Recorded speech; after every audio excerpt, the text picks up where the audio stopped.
Ibice 32 kwijana vy'abantu bapfa mu Burundi ngo bahitanwa n'indwara ngendanwa zitandukira nka cancer, igisukari n'izindi nkuko biri muri raporo y'ishirahamwe mpuzamakungu rijejwe amagara y'abantu OMS yo mu mwaka w'2016 mu higaniro n'abamenyesha makuru kuri wa 8 Nyakanga umwaka w'2022 muganga Ejoheza umunyamabanga w'ishami ry'urunani rujeje kugwanya izo ndwara mu Burundi kongereza uburyo ubushikiranganje bw'amagara y'abantu kugira ngo izo ndwara zitabweho.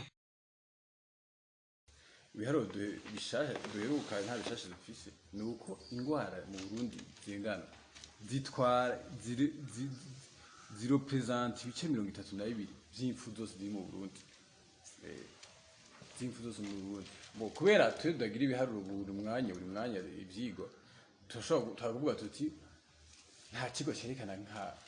bini vya MS ya yestini nta kigo cerekana ngo ati no mwaka mu 2020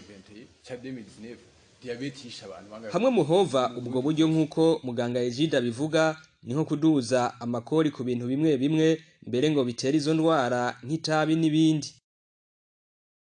Byo ukuntu leta ishobora kumobiliza amahera gutorokanya amahera hari byo tuzire tax nko kunzoga inzoga amazi dugije ku itabi canke n'ibindi bipuriwa bifata nk'isima ipuriwa cyane n'ibindi byose hama canke ibi vy'amavuta menshi cyane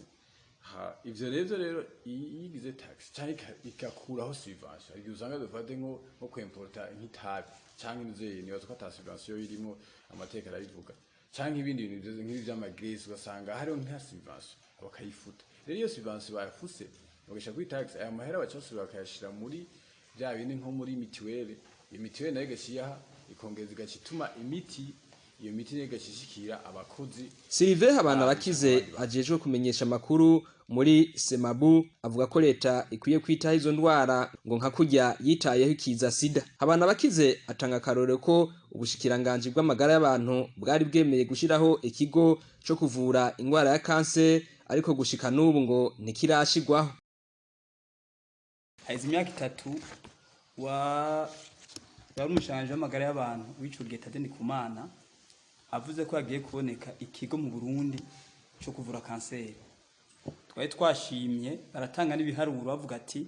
umuntu ateza kuja kwivuza kanseri hanze basanga amari kwakoresha ari nk'idolari 30 kugira agaruke yakize. Mugabo no munsi rero kubera na bwa buryo ico kigo nikiratangura kubera yaba leta nariko navuga n'ujejwe ingwara umuntu agendana igihe izi maladie chronique yambare ati turacarindiriye kuri kaduca uburyo. Ca mbere coco il faut